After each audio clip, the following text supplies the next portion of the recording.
Welcome dear students on RS academy AKTU. Myself doctor Pushpendra Kumar और मैं आपको engineering physics discuss कर रहा हूँ। तो आज हम यूनिट नंबर 2 डिस्कस करेंगे। यूनिट नंबर 2 है इलेक्ट्रोमैग्नेटिक थ्योरी। तो इलेक्ट्रोमैग्नेटिक थ्योरी जो है उसको आज हम डिस्कस करने जा रहे हैं और उसका पहला ही लेक्चर है हमारा। तो आज हमारा इंट्रोडक्टरी लेक्चर रहेगा इलेक्ट्रोमैग्नेटिक थ्योरी का। इलेक्ट्रोमैग्नेटिक थ्योरी को समझने के लिए कुछ बेसिक फंडामेंटल लॉज हैं, उनको आपको याद रखना पड़ेगा, उनको आपको याद करना पड़ेगा। तो आप उन फंडामेंटल लॉज को याद करोगे और उसके साथ साथ कुछ मैथमेटिकल हमारे पास थ्योरम्स हैं, उनको आपको याद रखना पड़ेगा। चलिए शुरू करते हैं आज।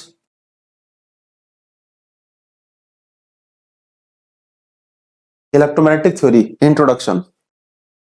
एक्चुअल में इलेक्ट्रोमैग्नेटिक थ्योरी वर्ड जो है ये दो वर्डों से मिलकर बना है, इलेक्ट्रो और magnetic. This is electro and this is magnetic. Means electricity, इसका मतलब है इलेक्ट्रिसिटी प्लस मैग्नेटिज्म।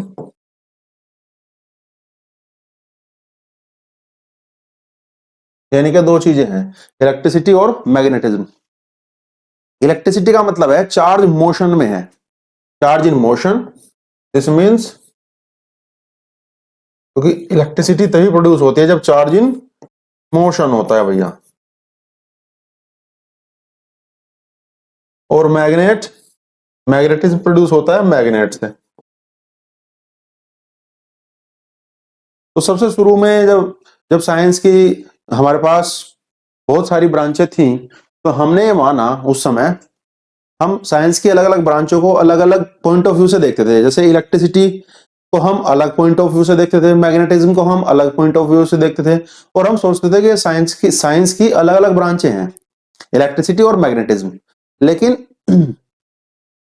1820 में 1820 में एक साइंटिस्ट थे ओस्टेड, उन्होंने ये चीज देखी कि यदि कोई करंट कैरिंग कंडक्टर है, यदि कोई धारावाही चालक है, तो धारावाही चालक के कारण उसके चारों तरफ एक चुंबकीय क्षेत्र प्रभाव उत्पन्न हो जाता है। यानी कि current carrying conductor produce a magnetic field around it. मान लीजिए मेरे पास ये एक करंट कैरिंग कंडक्टर है, इसमें को करंट जा रही है सब, this is current carrying conductor. इसमें आई करंट जा रही है, आई करंट जा रही है इसमें करंट कैरिंग कंडक्टर में। तो ओस्टेड ने 1820 में बताया, इन 1820 ousted suggested that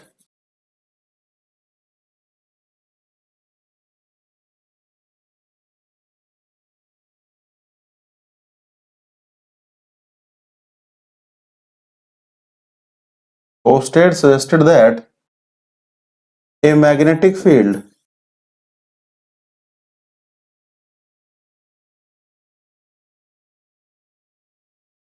produced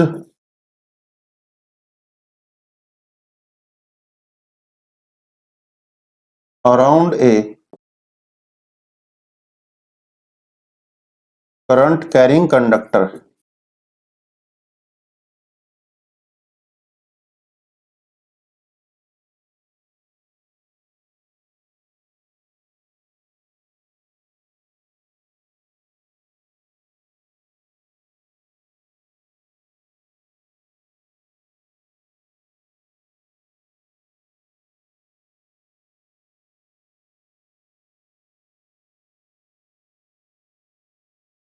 in 1820 Oersted suggested that a magnetic field produced around a current carrying conductor। 1820 में ओस्टेड ने बताया या सुझाया कि किसी भी करंट कैरिंग कंडक्टर में जो करंट है वो जब चलती है, करंट फ्लो करती है, तो उसके चारों तरफ एक मैग्नेटिक फील्ड प्रोड्यूस हो जाता है, ये बताया ओस्टेड ने। और कुछ इस तरीके से उन्होंने इसको रिप्रेजेंट किया। मान लो मेरे पास ये करंट कैरिंग कंडक्टर है, इसमें को जा रही है आई करंट, तो इसके चारों तरफ एक मैग्नेटिक फील्ड प्रोड्यूस हो जाएगा।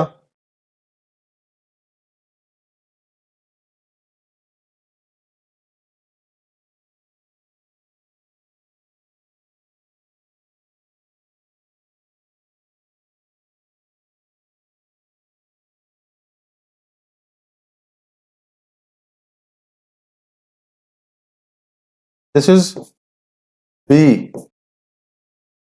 और H। यदि ये करंट I है तो इस I करंट के कारण जब I करंट फ्लो करती है करंट कैरिंग कंडक्टर में, तो उसके चारों तरफ एक मैग्नेटिक फील्ड प्रोड्यूस हो जाता है। ये 1820 में ओस्टेड ने बताया था बच्चों। इसका मतलब है current produce a magnetic field, it indicates that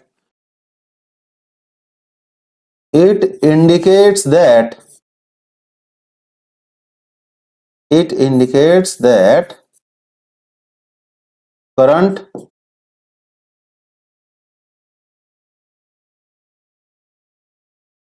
produce a magnetic field।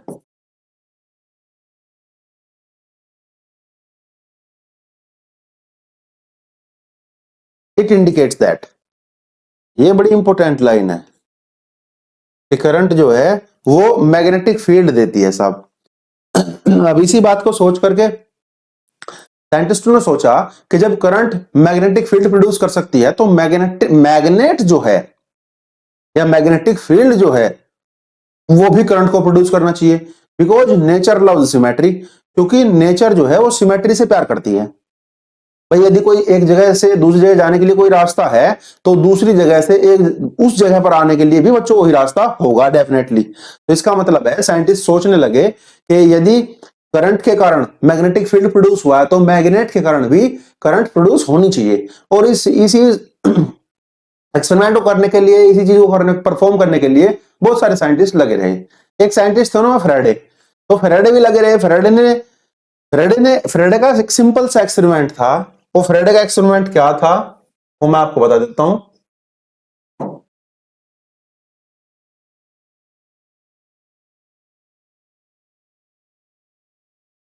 Faraday का जो एक्सपेरिमेंट था बच्चों वो कुछ इस तरीके से था।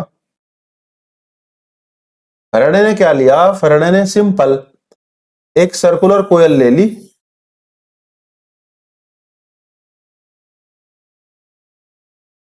और उसके बाद फेराडे ने उसको एक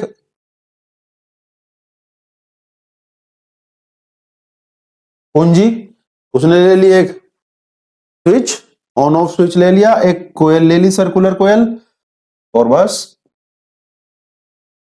उसके बाद उसने इधर ले ली एक मैग्नेट, ये साउथ पोल और ये नॉर्थ पोल।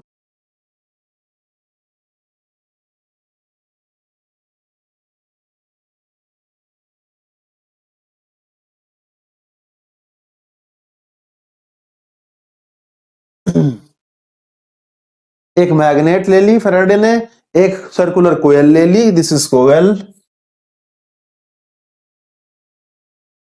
ये मैग्नेट है। और फेराडे क्या करने लगा, इस सर्किट में कोई भी एक्सटर्नल बैटरी उसने नहीं लगाई और यहां उसने लगा दिया एक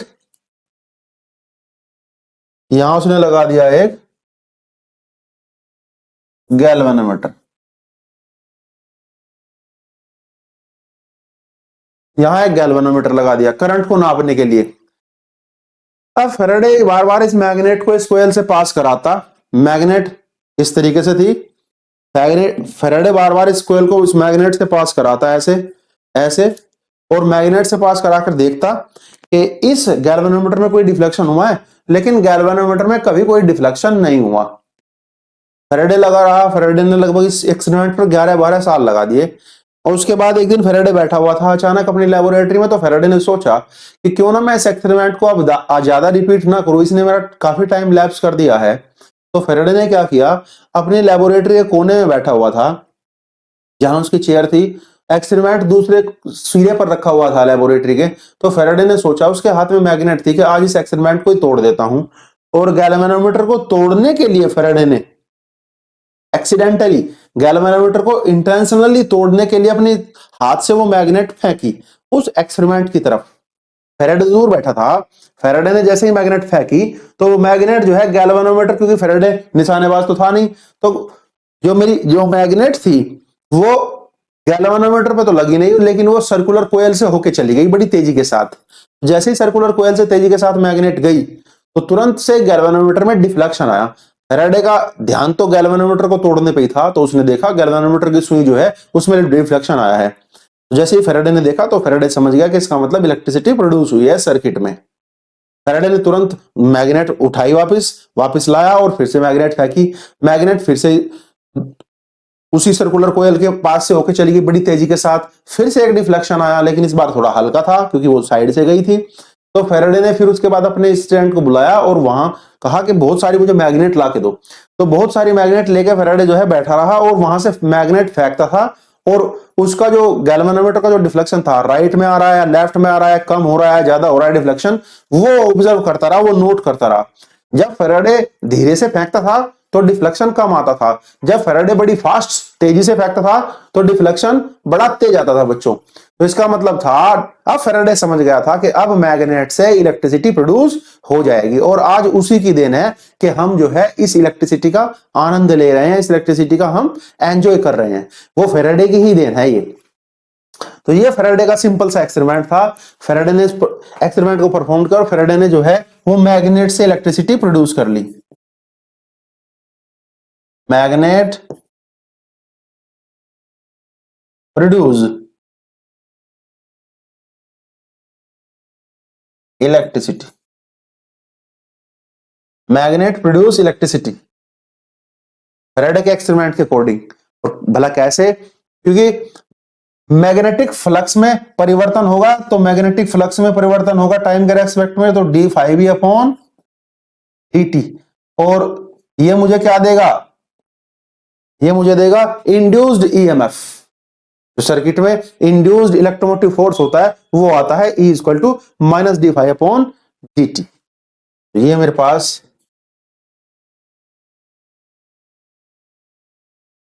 minus sign, with minus sign का कारण है, minus sign is indicates that Lenz law. इसका मतलब है यह इलेक्ट्रिसिटी जो इंड्यूस्ड हुई है उस सर्किट में, इंड्यूस का मतलब प्रेरित हुई है, यह हमेशा उस कारण का विरोध करती है जिसके कारण ये स्वयं उत्पन्न होती है। ये चीज, तो ये हमारा था बेसिक इलेक्ट्रोमैग्नेटिक थ्योरी का एक बेसिक था कि इलेक्ट्रिसिटी जो है उसके कारण मैग्नेट प्रोड्यूस होती है, यानी कि इलेक्ट्रिसिटी के कारण उस करंट कैरिंग कंडक्टर के चारों तरफ एक मैग्नेट प्रोड्यूस हो जाता है, मैग्नेटिक फील्ड होता है। और यदि मैग्नेट मोशन में है विद रेस्पेक्ट टू कोयल, या कोयल मोशन में है विद रेस्पेक्ट टू मैग्नेट, तो एक उस सर्किट में एक इलेक्ट्रिसिटी प्रोड्यूस होती है जिसको हम इंड्यूस्ड करंट कहते हैं। यही हमारा फैराडे का एक्सपेरिमेंट था। तो ये हमारा इंट्रोडक्शन है, आप इसका चाहे तो स्क्रीनशॉट ले सकते हैं।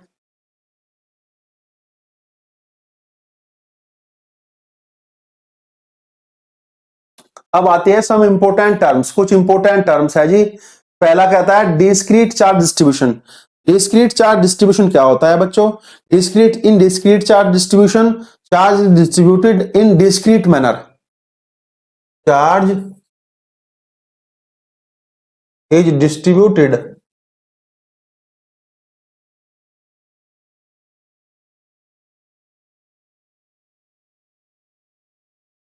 Charge is distributed in discrete manner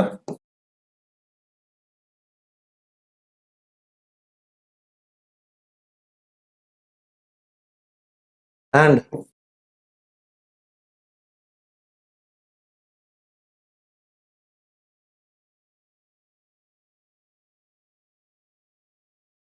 there is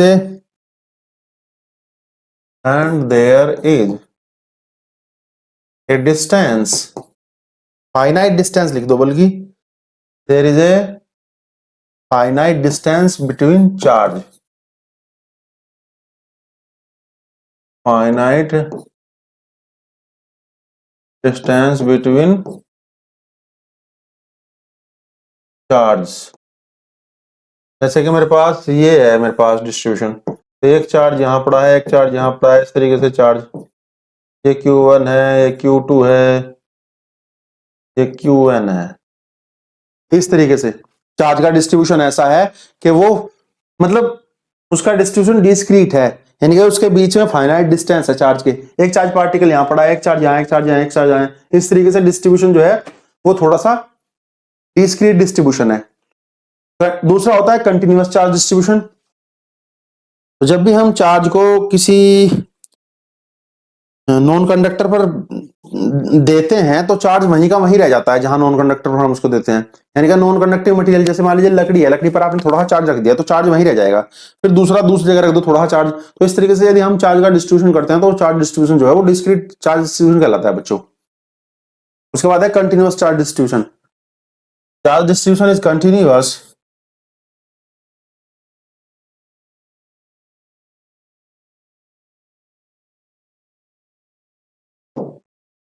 charge distribution is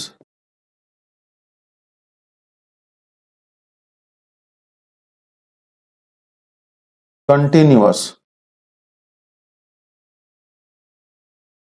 and there is no distance between charge।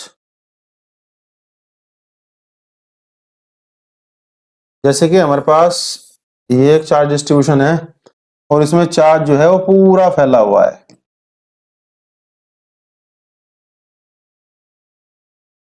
ऐसा, हर जगह चार्ज है, हर जगह चार्ज है।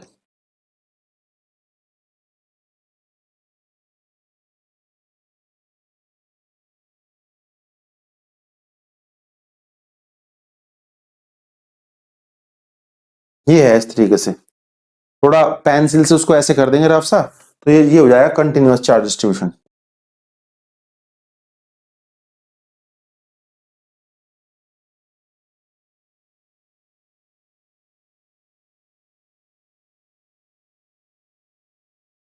ये हमारा चार्ज का डिस्ट्रीब्यूशन है। किसी भी कंडक्टर पर यदि आप चार्ज को छोड़ते हैं, किसी कंडक्टर पर यदि चार्ज को आप डालते हैं तो वो चार्ज जो है वो उस कंडक्टर की सरफेस पर फैल जाता है और वो कंटिन्यूअस डिस्ट्रीब्यूशन ही होता है चार्ज का कंडक्टर पर। ठीक है, तो आप इसका स्क्रीनशॉट ले लीजिए।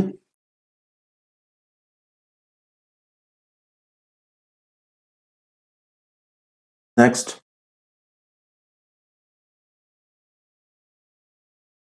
Linear charge density. ये है हमारे पास लीनियर चार्ज डेंसिटी और स्लाइड पे लिखा हुआ है प्रीवियस ईयर एकेटिव न्यूमेरिकल्स। तो प्रीवियस ईयर एकेटिव क्वेश्चन है एक्चुअली में जो आए हैं एक एक दो दो नंबर के।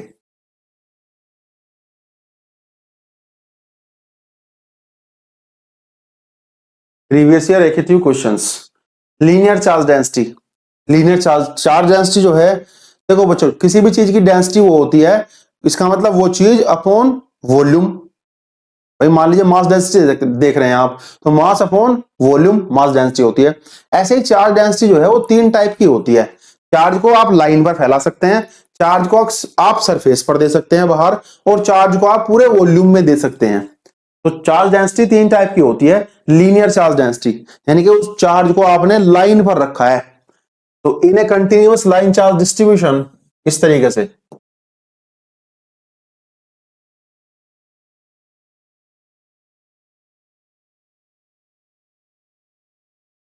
ये in a continuous charge distribution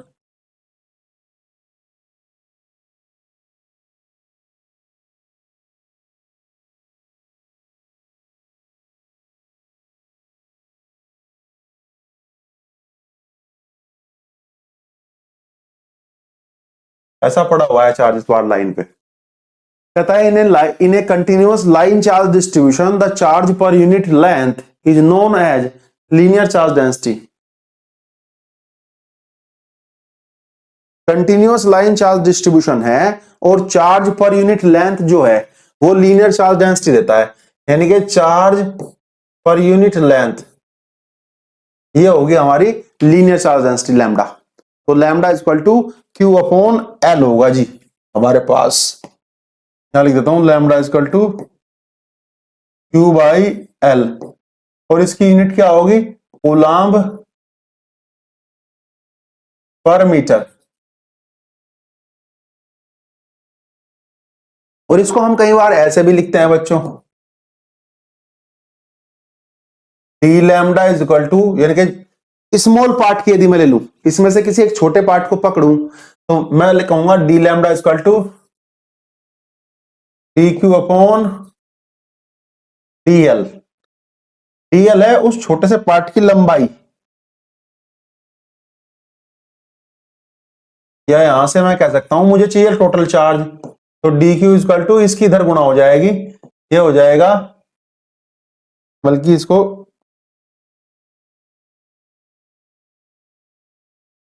lambda कह लो, इस लैम्डा, दिस इज लैम्डा, तो हो जाएगा लैम्डा टाइम्स डीएल, और इंटीग्रेट कर दो तो डी क्यू बराबर आ जाएगा इंटीग्रेट लैम्डा डीएल। या अब डी क्यू को आप इंटीग्रेट कर रहे हैं, चार्ज को आप इंटीग्रेट कर रहे हैं, तो टोटल चार्ज आ जाएगा आपके पास लाइन का, तो क्यू बराबर लैम्डा डीएल इंटीग्रेशन।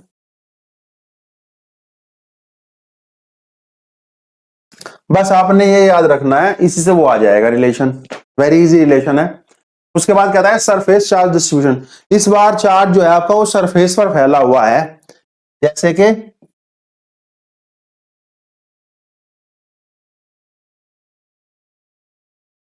इस तरीके से,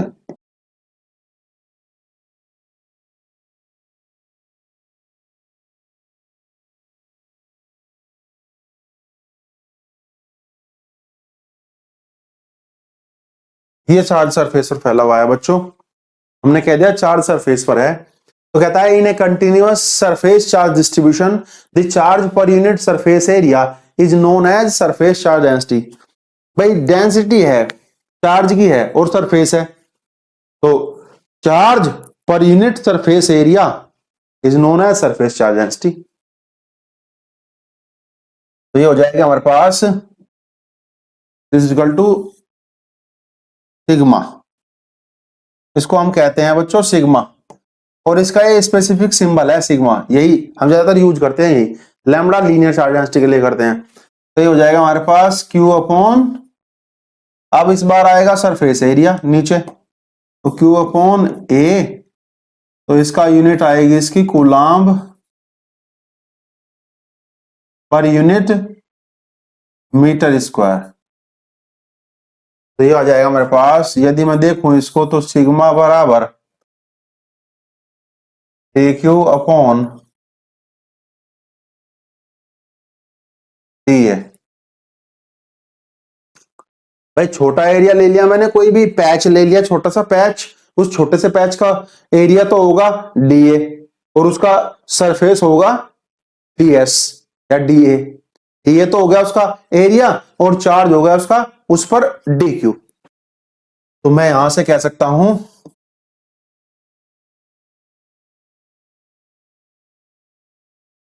D Q is equal to sigma D A, integrate कर दो तो integrate D Q is equal to integrate sigma D A, और मैं कह दूंगा sigma is equal to integration, कह दूंगा Q is equal to integration sigma D A. देखो ऐसा एक रिलेशन ये भी आ गया। बस जहां लीनियर चार्ज डेंसिटी लैम्डा है उसकी जगह सरफेस चार्ज डेंसिटी आ जाएगी sigma, this is surface charge density. उसके बाद है volume charge density in a continuous volume charge, चूंकि चार्ज वॉल्यूम चार्ज जो है वो कंटिन्यूअस है और वॉल्यूम में भरा हुआ है चार्ज इस बार, तो मेरा फिगर इस बार ऐसा आएगा,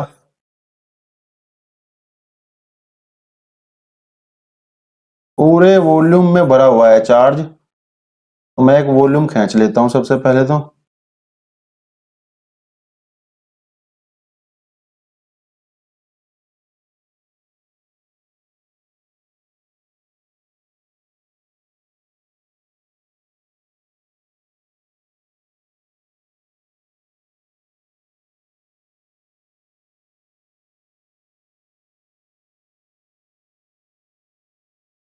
ये इस तरीके से फिगर आएगा बच्चों। इस बार पूरे वॉल्यूम में भरा हुआ है चार्ज आपका, तो मेरे पास आ जाएगा, इसको मैं कहता हूं रो, तो rho is equal to charge per unit volume.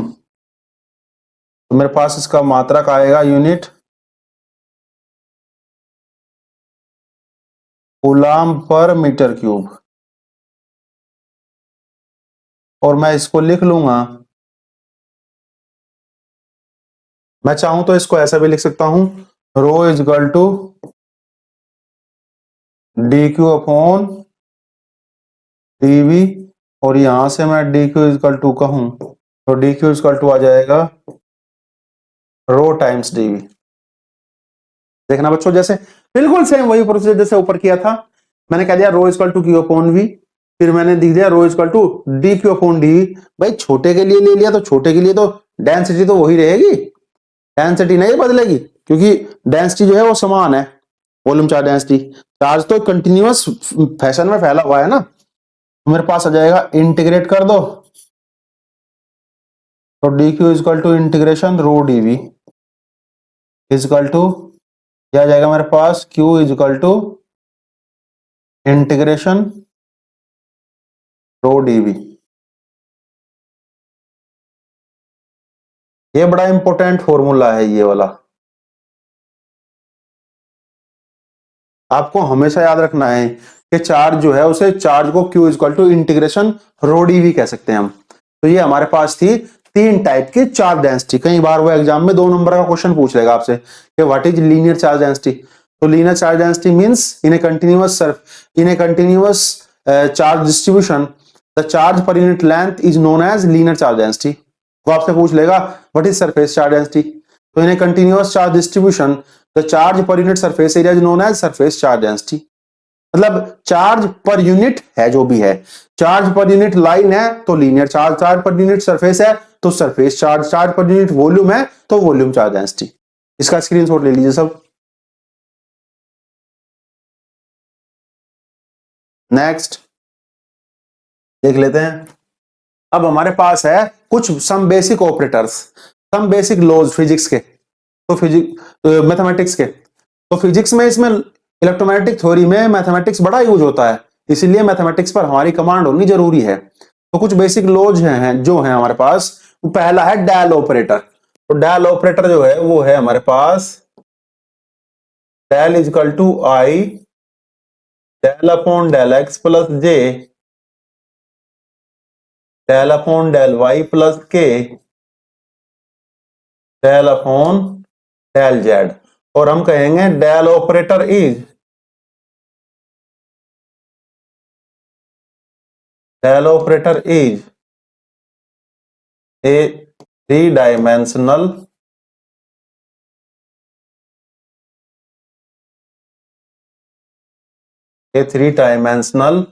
Vector operator.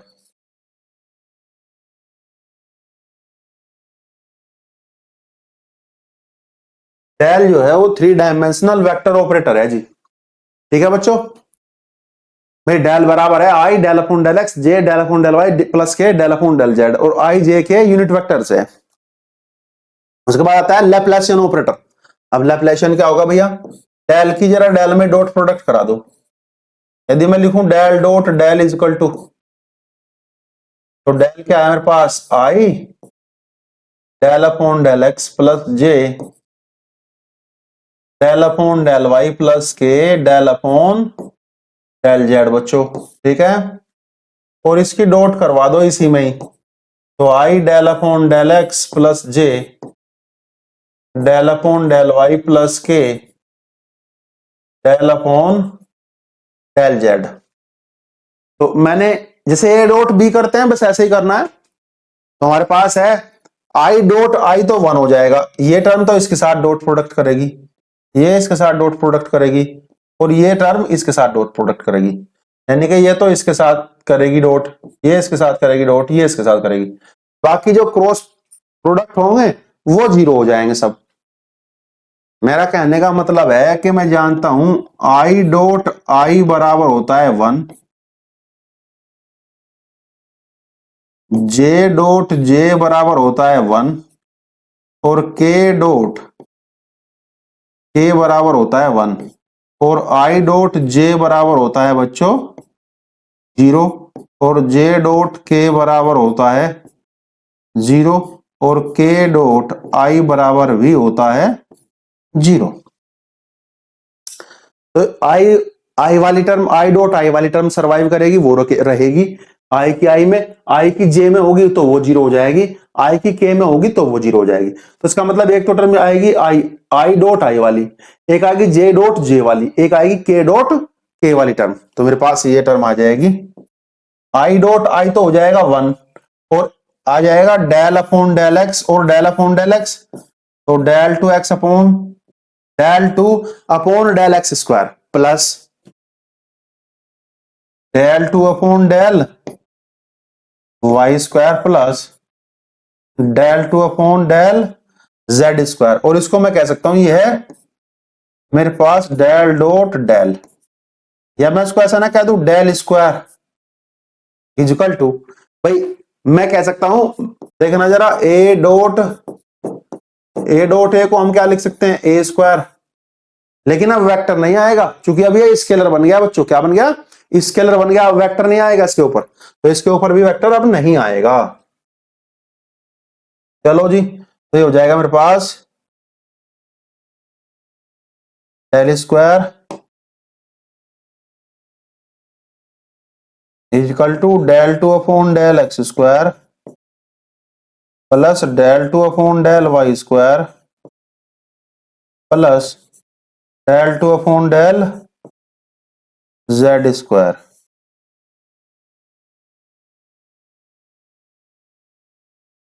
और मैं कहता हूं Laplacian operator is A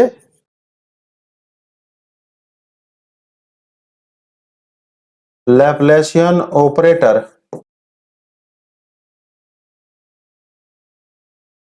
is a 3 dimensional, बल्कि 3 डायमेंशनल भी ना कहो इसको, सीधे कह दो इसको, तो Laplacian operator is A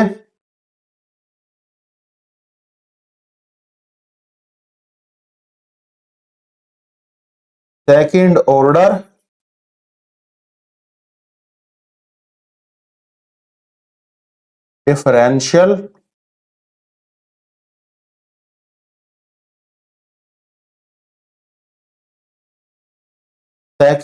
differential scalar operator,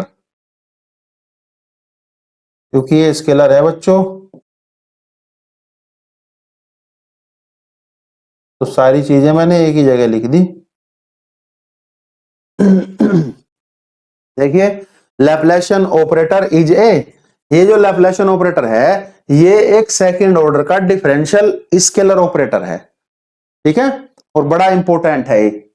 आप इसको नोट कर लीजिए प्लीज, स्क्रीनशॉट ले लो सब बच्चे। चलो, तो बच्चों हमारे पास ये आ गया हमारा लैप्लासियन ऑपरेटर। तो Laplacian operator is A second order differential scalar operator है, क्योंकि ये स्केलर ऑपरेटर है, जबकि डेल हमारा वेक्टर ऑपरेटर था बच्चों, ठीक है। तो ये हमारे पास आ गया, और अब हम देखते हैं, आगे चलते हैं। हमारे पास डेल ऑपरेटर हो गया, लैप्लासियन ऑपरेटर हो गया।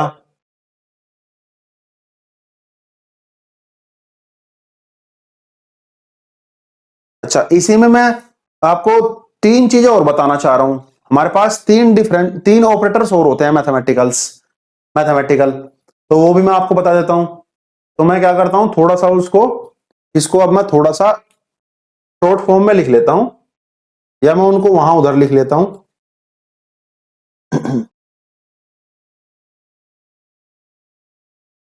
इधर लिख लेता हूं उसको, उनको, ये हैं मैथमेटिकल ऑपरेटर्स।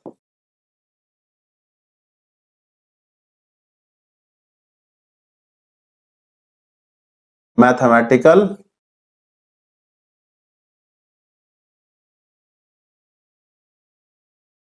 ऑपरेटर्स, 3 ऑपरेटर्स और हैं मैथमेटिकल, आपको इनको भी याद रखना है बच्चों, ठीक है। पहला ऑपरेटर है कर्ल, कर्ल ए, इसको मैं कहता हूं डेल क्रॉस ए। और कर्ल ए जो है ये हमेशा किसी, यानी कर्ल किसी वेक्टर का ही लिया जाएगा, और कर्ल को हम डेल क्रॉस कहेंगे, डेल और क्रॉस आगे। तो यदि कहीं वेक्टर के पहले हमें डेल और क्रॉस लगा मिला तो इसका मतलब है वो उस वेक्टर का कर्ल हुआ है। उसके बाद है हमारे पास डाइवर्जेंस ए। डाइवर्जेंस ए का मतलब है डेल डॉट ए। यदि किसी वेक्टर से पहले मुझे डेल डॉट लगा हुआ मिला तो इसका मतलब है वो उस वेक्टर का डाइवर्जेंस हुआ है। और जो कर्ल है ये ऑलवेज हमेशा, इसका जो आउटपुट आएगा यहां आप लिख लेना, इसका जो यहां आउटपुट आएगा वो आउटपुट मुझे देगा क्या, वो आउटपुट मुझे एक वेक्टर क्वांटिटी देगा। जबकि डाइवर्जेंस ए का जो आउटपुट आएगा वो मुझे एक स्केलर क्वांटिटी देगा यहां से। फिर है ग्रेडियंट ऑफ फाई, इसको बोलता हूं ग्रेड फाई, और इसको मैं लिख सकता हूं डेल और फाई। फाई जो स्केलर फंक्शन, देखिए ए वेक्टर है, ए वेक्टर है और फाई स्केलर है, इसका मतलब साफ है कि ग्रेड हमेशा किसी स्केलर का ही लिया जाता है। और ग्रेड जब स्केलर का लिया जाएगा तो ग्रेड के, यदि ग्रेड से पहले डेल लगा हुआ है तो उसके बाद वो क्वांटिटी जो इसका आउटपुट आएगा वो हमेशा वेक्टर बन के आएगा। तो देखो मेरे पास, अब मेरे पास दो तीन चीजें है मेरे पास। किसी भी वेक्टर का कर्ल ऑलवेज वेक्टर आएगा, आउटपुट। यहां यदि मैं आउटपुट लिखूं तो ऐसे लिख लेना आप, आउटपुट और वेक्टर आएगा। डाइवर्जेंस किसी भी वेक्टर का हमेशा एक स्केलर आएगा, तो आप लिख लेना आउटपुट स्केलर। और ग्रेड ऑफ फाई, किसी स्केलर फंक्शन का ग्रेड ऑलवेज क्या आएगा, हमेशा वेक्टर आएगा। तो आपको ये तीन चीजें भी याद रखनी है, तीनों मोस्ट इंपोर्टेंट चीज है हमारी इलेक्ट्रोमैग्नेटिक थ्योरी के लिए। बच्चों आपको इलेक्ट्रोमैग्नेटिक थ्योरी में यदि कमांड करनी है, पढ़नी है अच्छे से, तो आपको ये तीन चीजें याद रखनी पड़ेगी साहब। तो अब आप इसका स्क्रीनशॉट ले लीजिए। अब चलते हैं आगे।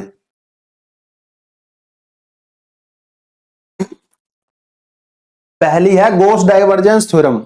ये दो थ्योरम्स इंपॉर्टेंट टूल्स, टूल्स का मतलब हथियार, टूल्स का मतलब मेरे पास जो सामान है, यानी कि मान लीजिए आप कोई गाड़ी सुधार रहे हैं तो आपके पास टूल्स होने चाहिए, पाना होना चाहिए, चाबी होनी चाहिए, आपके पास प्लास होना चाहिए, प्लायर होना चाहिए, वो सब चीजें आपके पास होनी चाहिए। तो ऐसे ही यदि आप इलेक्ट्रोमैग्नेटिक थ्योरी पढ़ रहे हैं तो आपको इन दो थ्योरम्स का ज्ञान होना चाहिए। ये मैथमेटिकल इंपॉर्टेंट टूल्स है मेरे। पहले है गॉस की divergence theorem. Gauss divergence theorem जो है ये सरफेस इंटीग्रल को वॉल्यूम इंटीग्रल में बदलती है। बच्चों क्या करती है, सरफेस को वॉल्यूम में बदलती है। तो इसका मतलब है, और इंटीग्रल को, तो integration ds is equal to integration dv। भाई सरफेस को वॉल्यूम में बदलती है, और सरफेस किसका, किसी वेक्टर का। तो a dot ds is equal to integration del dot a dv। This is Gauss divergence theorem. यही गॉस की डाइवर्जेंस थ्योरम है। सही से लिख देता हूं इसको, इंटीग्रेशन डेल डॉट a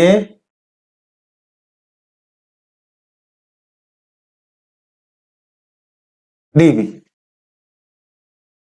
तो सरफेस इंटीग्रेशन को वॉल्यूम इंटीग्रेशन में बदलती है मेरी गॉस की डाइवर्जेंस थ्योरम बच्चों। ठीक है, अब इसकी डेफिनेशन कैसे लिखें। डेफिनेशन जितने भी इसमें मेरे पास टर्म आएगी इलेक्ट्रोमैग्नेटिक थ्योरी में, उनकी डेफिनेशन लिखने का तरीका सेम रहेगा। यही मैं आज आपको सिखा देता हूं। यह सबसे इंपॉर्टेंट लेक्चर है, क्योंकि यहां हम डेफिनेशन बनाना भी सीख रहे हैं। ऐसे डेफिनेशन बनाना आपको चैलेंज है कि कोई सिखाएगा ही नहीं, यूट्यूब पर तो कोई नहीं सिखाएगा आपको।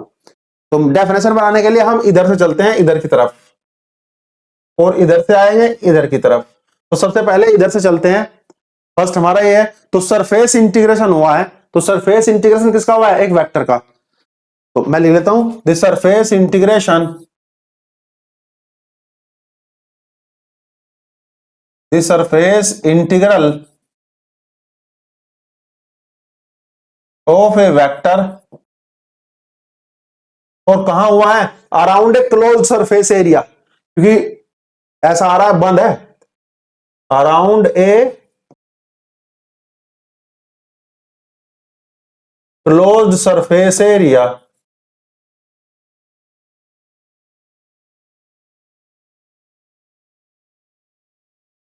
इज इक्वल टू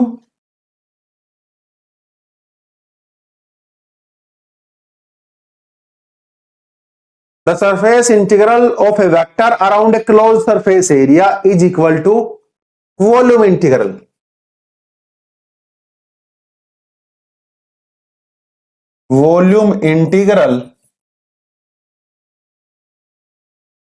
ऑफ किसका divergence of that vector of divergence of that vector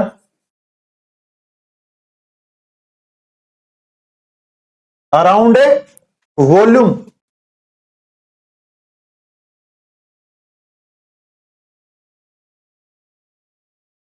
और बाउंडेड बाई दैट सरफेस।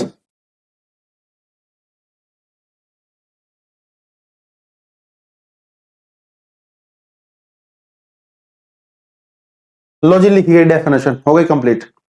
देखिए कहता है कि surface integration of a vector around a closed surface area is equal to volume integral of divergence of that vector around a volume, और volume को क्या enclose करता है, enclosed by that surface area. बोलिए around a volume enclosed by that surface area या bounded by that surface area, एक ही बात है। तो ये हो गया आपके पास।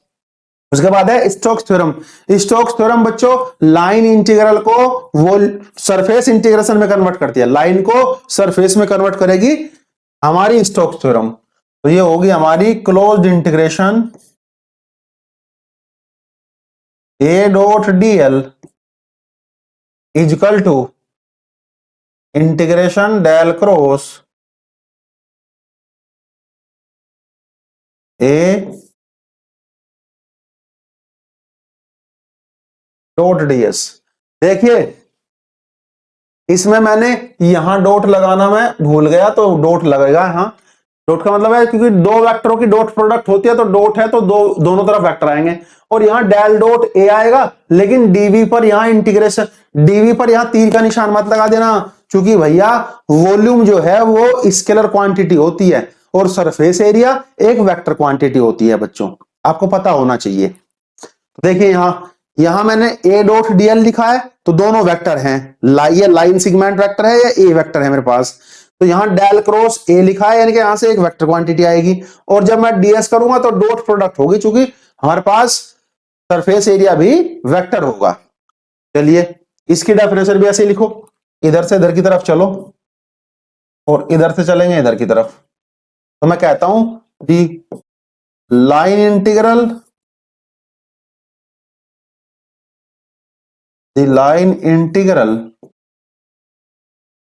the line integral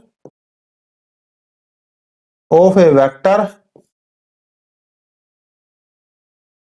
the line integral of a vector around a closed loop,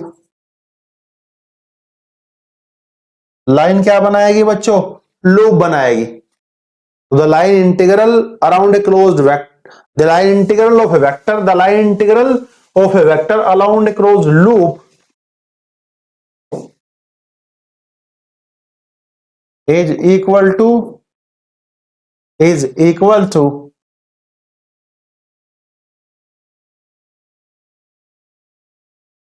the surface integral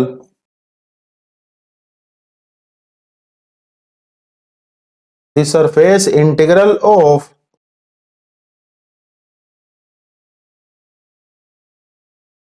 curl of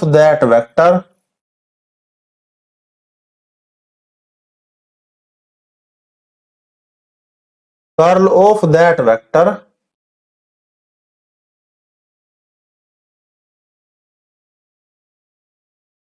around surface area। Around surface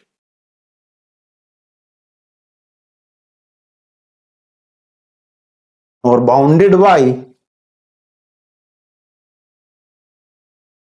by the close loop. देखिए क्या कहता है, द लाइन, यहां से चलो, the line integral of a vector around a close surface area. बिल्कुल, मैंने कह दिया the line integral of a vector around a close loop. अब आएगा मेरे पास लूप, अब मेरे पास लूप आएगा बच्चों, ठीक है। अब आ गया मेरे पास लूप, क्योंकि लाइन जो है, लाइन को लूप बांधता है। Is equal to, is equal to surface integral of curl of that vector around surface area, around surface area और बाउंडेड बाय दैट कर्व, जो कर्व बांधता है सरफेस एरिया को। दोनों की डेफिनेशन लगभग लगभग सेम सी है, और डेफिनेशन बनाने में हमें बिल्कुल भी एजिटेशन नहीं करना चाहिए। जितनी भी डेफिनेशंस बनेगी इलेक्ट्रोमैग्नेटिक थ्योरी की, वे सारी मैं इसी फॉर्मूले से क्रिएट करूंगा, इसी फॉर्मूले से जनरेट करके दिखाऊंगा आपको। फॉर्मूला हमारा यही है कि इधर से इधर को चलना है, इधर से इधर को चलना है। तो देखिए इधर से इधर को चला, तो लाइन इंटीग्रल किसका, the line integral of a vector over a closed loop, हीरा, around a closed loop is equal to surface integral of curl of that vector, surface integral of curl of that vector, कहां, around surface, उसी surface पर। और वो surface बनता किसके द्वारा है, उस लूप के द्वारा, तो bounded by that closed loop. ये आ गया आपकी डेफिनेशन, इसको भी आप नोट कर लीजिए प्लीज, स्क्रीनशॉट ले लो इसका सब बच्चे।